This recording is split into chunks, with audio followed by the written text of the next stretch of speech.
Waslu lejn l-aħħar ix-xogħlijiet b'investiment ta' €2.5 miljun fuq il-mollijiet u t-terminals tal-Fast Ferry fil-port tal-Imġar Fgħawdex u tal-port il-kbir fil-Belt Valletta sabiex ġimgħa oħra żewġ operaturi tal-Fast Ferry jibdew joffru s-servizz lill-Awċin, il-Maltin u lit-turisti.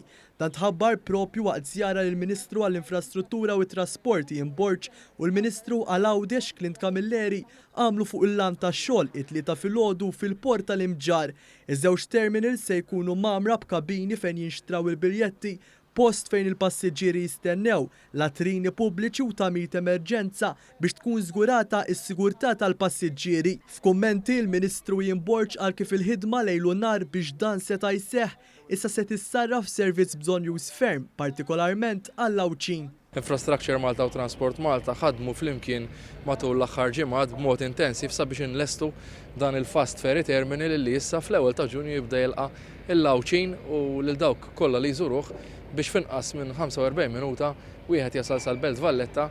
Din hija wiegħda li l-Gvern kellu mal-poplu Awċi u Malti u kburi li qegħdin niddeliverjaw sabiex intejbu il-konnettività bejn żewġ gżejjer. Il-Ministru Borġ semma li s-servizz tal-Fast Ferry se jkun pass ieħor il quddiem fl-infrastruttura marittima u turija oħra tal-viżjoni holistika ta' dan il-Gvern għat-trasport.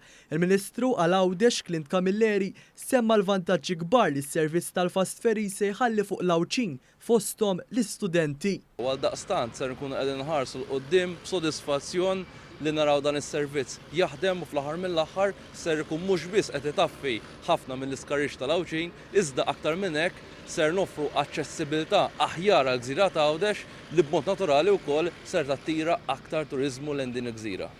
Is-servizz tal-Fast Ferry se jkun qed iwassal lil passiġġieri mill-Imġar Għawdex sal-Belt Valletta f'inqas minn 3 kwarti. Sa issa żewġ operaturi konfermati li se joffru dan is-servizz għal Virtu Ferries, Fast Ferry u l-Gozo Fast Ferry.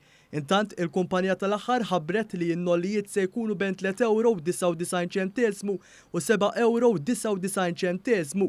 Bekk issa żewġ kumpaniji ħabbru l-informazzjoni dwar is-servizz li se jkunu qed joffru mill-ewwel ta' Ġunju li ma' servizzi ġew milquha mfaħra kemm il-Kamra tal-Kummerċ Awċija u l-Assoċjazzjoni Awċija għat-Turiżmu.